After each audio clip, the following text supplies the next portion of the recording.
अस्सलामुअलैकुम, मैं हूँ शहरियार मुजाहिद क्रिकेट शहनशाह एक नई वीडियो के साथ आपकी खिदमत में हाज़िर हूँ। सबसे पहले बड़े अफसोस के साथ आज की वीडियो का आगाज़ करते हैं कि कल के मैच में पाकिस्तान की जो परफॉर्मेंस रही उसे अगर मैं कहूँ तो हॉरिबल, टेरेबल, डिज़ास्टरस और वर्थलेस बैटिंग परफॉर्मेंस पाकिस्तान की नज़र आई। अगेन ख़ास तौर पे इंडिया के अगेंस्ट बैटिंग डिपार्टमेंट के अंदर हमारी जो बैटिंग परफॉर्मेंस है वर्ल्ड कप के अंदर वो अप डाउन तो होती रहती हैं, लेकिन एक पर्टिकुलर स्पेशली अगेंस्ट इंडिया हमारी बैटिंग काफ़ी अंडर प्रेशर नज़र आती है। कल जब नरेंद्र मोदी स्टेडियम में पाकिस्तान और इंडिया के दरमियान मैच स्टार्ट हुआ तो जो क्राउड था वो तो एक ब्लू सी था, क्योंकि क्राउड के अंदर तमाम जितने भी क्राउड था पाकिस्तान के गालिबन सिर्फ एक या दो फैंस को इजाज़त मिली थी, वो आए थे स्टेडियम में। इसके अलावा बाकी पूरा समंदर just like a blue sea India की जर्सीज पहने इंडिया के तमाशाई थे, और उसका जो प्रेशर था वो हमारे बैट्समैन कहीं भी एब्जॉर्ब नहीं कर पाए। इतनी बुरी परफॉर्मेंस वो भी वर्ल्ड कप के स्टेज पे वो बिल्कुल भी काबिल बर्दाश्त नहीं है। तो काफ़ी सारे क्रिकेट फैंस जो हैं वो नाराज़ हैं और काफ़ी सारे लोग ये बातें कर रहे हैं कि हमेशा क्या वजह होती है कि पाकिस्तान इंडिया के अगेंस्ट नहीं खेलता। ज़का अशरफ के हवाले से काफ़ी सारी बातें बन रही हैं कि जब भी हमारे कोई बड़ा इस तरह का रिप्रेजेंटेटिव जाता है स्पेशली वर्ल्ड कप में पाकिस्तान का मैच देखने के लिए किसी भी ममालिक के अंदर, लास्ट टाइम हमें याद है 2011 के सेमीफाइनल में जब मोहाली में खेला गया था, वहाँ पे यूसुफ रज़ा गिलानी साहब गए थे और पाकिस्तान ने कुछ सिमिलर इसी तरह की कंडीशन में बनाया मैच स्टार्ट अच्छी रहते हैं, देन अचानक से बैटिंग में कोलैप्स आता है और फिर जो विकेटें का डाउनफॉल स्टार्ट होता है, विकेटें गिरना स्टार्ट होती हैं, तो वो एकदम उसी रिदम के साथ विकेट गिरना स्टार्ट हो जाती हैं। तो ये समझ में नहीं आता। इस बार again last time Zaka Ashraf जो हैं वो एशिया कप के साथ मैच में श्रीलंका के साथ जो हमारा मैच था उसके अंदर वो थे, वहाँ पे सेम अगेन यही सिनेरियो हुआ। अब यहाँ पे वर्ल्ड कप के मैच के अंदर ज़का स्पेशली इंडिया पहुँचे पाकिस्तान का मैच लाइव, पाकिस्तान और इंडिया का मैच लाइव देखने के लिए, तो उस वक्त से ही ये बातें ज़ेर गर्दिश थी कि जी अब ज़का अशरफ साहब आ गए हैं। ज़का अशरफ को as a bad luck consider किया जा रहा है और इसके अलावा भी बातें बन रही हैं जो मैं कहना नहीं चाहता। आप लोग बेहतर समझते होंगे क्या बातें बैक एंड पे बन रही थी। तो खैर हम सिर्फ मैच पे इस वक्त बात करते हैं कि मैच की परफॉर्मेंस बैटिंग लाइन क्या हुई। सबसे पहले तो बैट्समैन हमारे वो जो प्रेशर था वो एब्जॉर्ब ही नहीं कर पाए। एक अच्छा स्टार्ट मिला अब्दुल्ला शफीक और इमामुल हक ने, एक स्लो स्टार्ट उसको तो मैं कहूँगा, लेकिन एक स्लो और एक अच्छा स्टार्ट मिला जब बाबर आजम और रिजवान बैटिंग कर रहे थे। एक लम्हे हम 25 ओवर के अंदर 125 पे सिर्फ हमारे 2 आउट थे, हम टारगेट देख रहे थे 300 का, लेकिन इस पिच के ऊपर जिस तरह की ये पिच थी 300 का टारगेट भी इस पिच के ऊपर जो हम देख रहे थे कि 125 पे 25 ओवर में 2 आउट हैं तो हम 300 रन बना सकते हैं, लेकिन 300 रन इस पिच पे पूरा नहीं होने थे, क्योंकि इस पिच के ऊपर जो इंडिया की बैटिंग के हिसाब से हमें टारगेट सेट करना था वो एटलीस्ट 340 350 का करके हम उसको डिफेंड करने की तरफ जा सकते थे। लेकिन एज़ यूजुअल बाबर आजम की जो अप्रोच थी वो ख़ास तौर पे अगर आपने मैच के बाद हार्दिक पांड्या का इंटरव्यू देखा हो स्टार स्पोर्ट्स के ऊपर,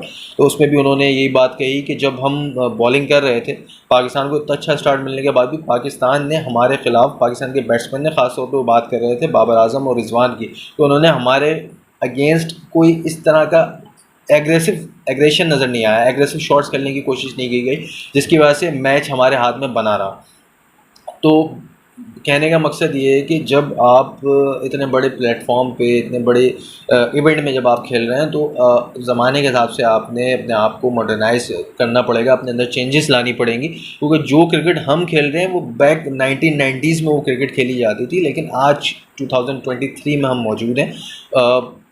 क्रिकेट का एक अंदाज़ बिल्कुल बदल गया है। क्रिकेट जो है वो एक बहुत फास्ट हो गई है। जिस स्ट्राइक रेट से हमारे बैट्समैन, हमारे ओपनर, ख़ास तौर पे मैं अपने टॉप ऑर्डर की बात करूंगा, जिस स्ट्राइक रेट से हमारे टॉप ऑर्डर बैटिंग करता है वो स्ट्राइक रेट आजकल के मॉडर्न क्रिकेट में कुछ भी नहीं है। अगर हम 50 ओवर्स में 250 या 260 रन करके हम ये एक्सपेक्ट करें ख़ासतौर पर इंडिया की पिचेस के ऊपर कि जी हमने एक अच्छा टोटल कर लिया और हम उसको डिफेंड कर लेंगे, तो इसमें आपके बॉलर्स कुछ नहीं कर पाएंगे, क्योंकि आगे जो दूसरी टीमें बैटिंग कर रही हैं वो एक अच्छे इंटेंट के साथ एक एग्रेसिव क्रिकेट खेलती हैं और वो उनके आगे 250-260 रन का टारगेट कोई भी मायने नहीं रखता। वो इजीली 40-45 ओवर में हंसते खेलते उसे टारगेट को अचीव कर लेंगे और टारगेट को हासिल कर लेंगे। अब बात करें पाकिस्तान के डाउनफॉल की, स्पेशली अगेंस्ट इंडिया। इंडिया ने हमेशा पाकिस्तान का मजाक उड़ाया है, गाने बनाए हैं, मौका मौका गाना आपने सुना होगा, और अब उसको उन्होंने और मॉडर्न चेंज कर दिया, उसमें अब उन्होंने ठोका ठोका का लफ्ज़ भी इस्तेमाल कर दिया। तो आपको मैं ये बताता चलूँ कि हम इस बार 8वीं बार इंडिया से हार चुके हैं वर्ल्ड कप के अंदर। वर्ल्ड कप की तारीख़ में हमने इससे पहले 7 मैचेस इंडिया के साथ खेले थे और 7 के 7 मैचेस में हमें शिकस्त हुई थी। ओडीआई वर्ल्ड कप की मैं बात कर रहा हूँ। इस बार 8वीं बार हमारा सामना हुआ था इंडिया के साथ, और अब 8वीं बार भी हमने इंडिया से शिकस्त हासिल कर ली है। सबसे पहले बैक इन 1992 हम इंडिया के साथ खेले और उसमें हमें शिकस्त हुई, जो वर्ल्ड कप हमने जीता था इमरान खान की कप्तानी के अंदर। उसके बाद 1996 में हमें शिकस्त हुई, दैन 1999, 2003, उसके बाद 2011 मोहाली का यादगार सेमीफाइनल हम इंडिया के साथ हारे। दैन 2015 के वर्ल्ड कप में हमें शिकस्त हुई, दैन 2019 के वर्ल्ड कप में हमें शिकस्त हुई, और अब 2023 के वर्ल्ड कप में भी हम इंडिया के साथ हार चुके हैं। और अब जो स्ट्रीक है वो 8-0 पर आकर रुक गई है। और ख़ास तौर पे अब आप इस बात से मेरा अंदाज़ा करें, जो मैं अपनी बैटिंग डिपार्टमेंट को ख़ास तौर पे ठहरा रहा हूँ कि ये मॉडर्न क्रिकेट नहीं खेल रहे, ये उस तरह की क्रिकेट खेलने की कोशिश ही नहीं कर रहे जिस तरह की क्रिकेट दूसरी टीम्स खेल रही हैं। हम 6 मरतबा इंडिया से वर्ल्ड कप के अंदर चेजिंग करते हुए आ रहे हैं, 6 मरतबा, यानी हम 8 मैचेस हारे हैं जिसमें से 6 मरतबा हम चेस करते हुए आ रहे हैं, यानी हमारी बैटिंग टारगेट चेज़ ही नहीं कर पाई है 6 मरतबा। 2 मरतबा ऐसा हुआ है कि हम टोटल डिफेंड नहीं कर पाए अपना पहले बैटिंग करने के बाद, लेकिन 6 मरतबा हमने इंडिया को पहले बैटिंग करने का मौका दिया और उसके बाद हम टारगेट को चेस करते हुए, यानी हमारी बैटिंग जो है वो फिर सडन कोलैप्स हुई, अंडर प्रेशर हुए इंडिया के साथ, और वो हम मैच हार गए। तो फैंस काफ़ी नाउम्मीद हैं। लोगों ने तो अब ये बातें भी कहना शुरू कर दी हैं कि जी अब तो वर्ल्ड कप का मज़ा ही ख़राब हो गया है, और अब आने वाले मुकाबलों में, यानी इन फ्यूचर अगर पाकिस्तान का वर्ल्ड कप में इंडिया के साथ मुकाबला होगा तो काफ़ी सारे लोग, अब तो मुझे नहीं लगता कि उस तरीके की एक्सपेक्टेशंस और उम्मीद लगा के रखेंगे पाकिस्तान टीम से, क्योंकि 8 मरतबा सेम ओपोनेंट से हारना, और वो भी ऐसी ओपोनेंट से हारना जिसे रिवायती हरीफ समझा जाता है, जिसके लिए पूरी दुनिया टीवी स्क्रीन्स के आगे स्टेडियम्स में मौजूद होती है मैच देखने के लिए। तो उसके अंदर अगर हम बार बार वही बात कहूँगा कि अगर हम लड़कर हारते हैं तो वाकई अप्रिशिएट किया जाता है, लेकिन मैंने जैसा स्टार्ट में कहा, horrible, terrible, disasters performance, worthless performance Pakistan की इस वक्त नज़र आई। बॉलिंग डिपार्टमेंट में फिर से शादाब खान का रोल वाज़े नहीं हो पा रहा। मुझे समझ में नहीं आ रहा कि कब हम उसामा मीर को चांस देंगे। शादाब खान ज़ाहिर है वाइस कैप्टन है, टीम का हिस्सा होना ज़रूरी है, लेकिन इस वक्त शादाब खान की ना बैटिंग में वो परफॉर्मेंस नज़र आ रही है, ना बॉलिंग में नज़र आ रही है। तो इस वक्त मैं नहीं समझता कि किसी वाइस कैप्टन को अहमियत देने की ज़रूरत है। इस वक्त अपने मुल्क पाकिस्तान को अहमियत देने की ज़रूरत है, और शादाब खान को फौरी तौर पे ड्रॉप करने की नीड है और उसामा मीर को खिलाने की ज़रूरत है। ये चेंजेस हमें अपनी टीम में करनी पड़ेंगी। अगर हम नहीं करेंगे ये बोल्ड डिसीजन तो इसका नुकसान हमें मिलेगा। शादाब खान T20 की फॉर्म में अच्छा परफॉर्म करते आ रहे हैं, T20 तक वो ठीक है, लेकिन फ़िलहाल वनडे की फॉर्मेट में उनकी जगह नहीं बन रही, तो हमें इसके ख़िलाफ़ एक्शन लेना पड़ेगा। हमें शादाब खान को बाहर करना पड़ेगा। आपके सामने सिंपल सी मिसाल है, कल के मैच में शुभमन गिल फिट हुए, उन्होंने फ़ौरन ईशान किशन को बाहर किया और शुभमन गिल को मैच खिला दिया। तो ये अप्रोच होनी चाहिए आपकी। अब आपको जब पता है कि एक बंदा जो बाहर बैठा है वो इस करंट प्लेइंग लेवल में जो बंदा शामिल है इससे अच्छा खेल सकता है, तो आपने विदाउट एनी डाउट उस बंदे को उठाना है और उस टीम में खिला देना है। लेकिन फेवरेटिज़म की बुनियाद पे अगर आप प्लेयर्स को टीम में खिलाते रहेंगे कि नहीं यार ये हमारा वाइस कैप्टन है, इसे हमें खिलाना है, तो फिर इसी तरह के रिज़ल्ट्स आपके सामने आते रहेंगे। अब बात कर लेते हैं इंडिया की चेजिंग की। बार बार वही बात रिपीट होगी कि इंडिया की चेजिंग में जो अप्रोच थी वो देख लें और हमारी बैटिंग अप्रोच देख लें, आपको फ़र्क नज़र आ जाएगा। हमने अंडर प्रेशर होके दबके खेला। इंडिया ने जब स्टार्ट की तो रोहित शर्मा, आप सबके सामने 136 के स्ट्राइक रेट से रोहित शर्मा ने खेला और 86 रन की उन्होंने इनिंग खेली और पूरा मैच वन साइडेड उन्होंने इंडिया की तरफ कर दिया। इंडिया ने बड़ी इजीली ये मैच जीता। इंडिया को कोई भी परेशानी नहीं हुई। हाँ, हमें जो डर था कि शुभमन गिल वापस आ रहे हैं, विराट कोहली हैं, चेजिंग में बहुत अच्छा परफॉर्म करते हैं, तो हमें ये डाउट ज़रूर थे कि शायद विराट कोहली और शुभमन गिल जो है हमारे लिए ख़तरा साबित होंगे, लेकिन बाय चांस उनकी विकेट्स हमें जल्दी मिल गई। लेकिन रोहित शर्मा ने जो एक प्लेटफॉर्म सेट किया, ख़ासतौर पर उनका जो स्ट्राइक रेट था फ्रॉम द स्टार्ट, उन्होंने जो प्रेशर रखा हमारे बॉलर्स के ऊपर, स्पेशली फास्ट बॉलर्स के ऊपर, उसने पूरा मोमेंटम शिफ्ट कर दिया इंडिया की तरफ और इंडिया ने वन साइडेड ये मैच को ईजिली जीत लिया।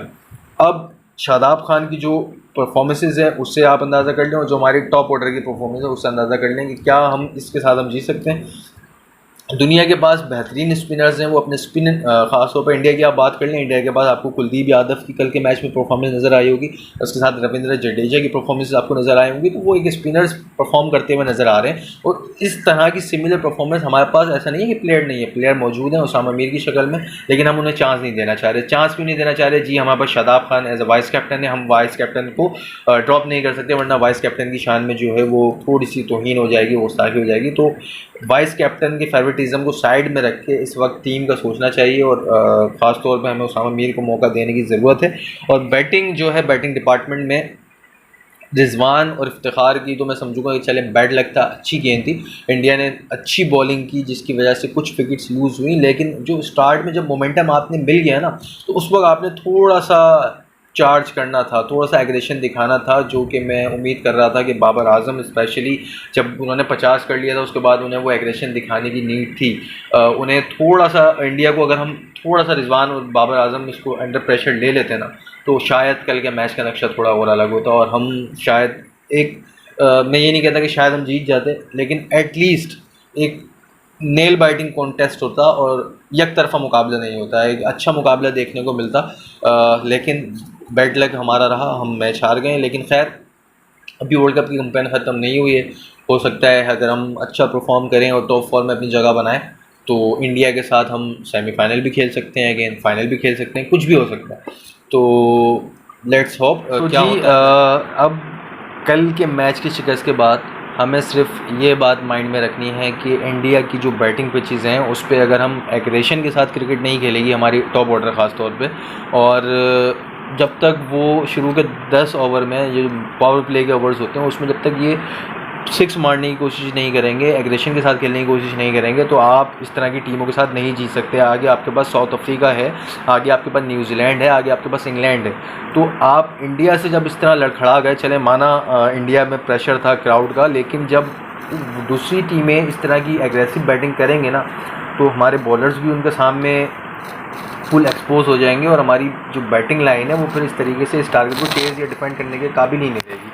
तो सिर्फ इतनी रिक्वेस्ट है हमारी बैटिंग टीम से, हमारी पाकिस्तान बैटिंग डिपार्टमेंट से, कि अपने आप को मॉडर्न क्रिकेट के हिसाब से थोड़ा सा अपग्रेड करें, अपने अंदर एग्रेशन लाएं, कोशिश करें शुरू के 10 ओवर में अच्छी हिटें मारने की, पावर प्ले का सही तरीके से इस्तेमाल करने की, ताकि ओपोनेंट पे आपका प्रेशर कायम रहे।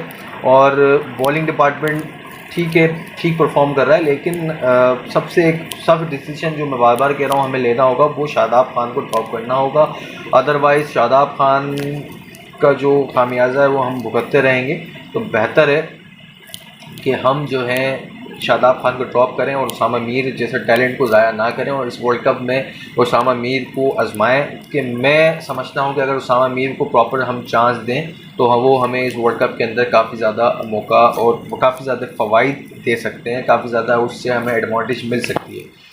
तो जी आज के लिए इतना ही। अगर आपने अभी तक हमारा चैनल सब्सक्राइब नहीं किया है तो चैनल सब्सक्राइब करें, क्योंकि अभी आगे वर्ल्ड कप के और मज़ीद एक्साइटिंग मैचेस हैं। आज अफ़गानिस्तान और इंग्लैंड के दरमियान भी मैच जारी है, तो देखते हैं आज के मैच में क्या होगा। और पाकिस्तानी फैंस के लिए इस बार मैं एक बात कहूँगा कि अभी वर्ल्ड कप एंड नहीं हुआ, हम सेमीफाइनल या फाइनल में इंडिया से फिट लगा सकते हैं, लेकिन फ़िलहाल अभी हमें फोकस रखना है कि हम टॉप 4 में कैसे आते हैं, क्योंकि आगे जो टफ़ टीम्स हैं हमारे पास उसमें साउथ अफ्रीका, न्यूजीलैंड, इंग्लैंड शामिल है। अफ़गानिस्तान को लो हम ले नहीं सकते, इसके अलावा दूसरी टीम्स भी हमारे साथ मौजूद हैं, तो हमें उनके अगेंस्ट भी अब अच्छा खेलना होगा। 3 मैचेस हमारे हो चुके हैं, हमारे पास अभी भी काफ़ी मैचेस पड़े हैं, तो उस पर फोकस करें। और जब इंडिया से दोबारा मौका मिले तो कोशिश करें कि जो गलतियाँ हम दोहराते आए हैं सिंस 1992 टिल डू डेट, ये गलतियाँ हम दोबारा ना दोहराएं। तो जब तक के लिए देखते रहिए हमारा चैनल। अल्लाह हाफ़िज़।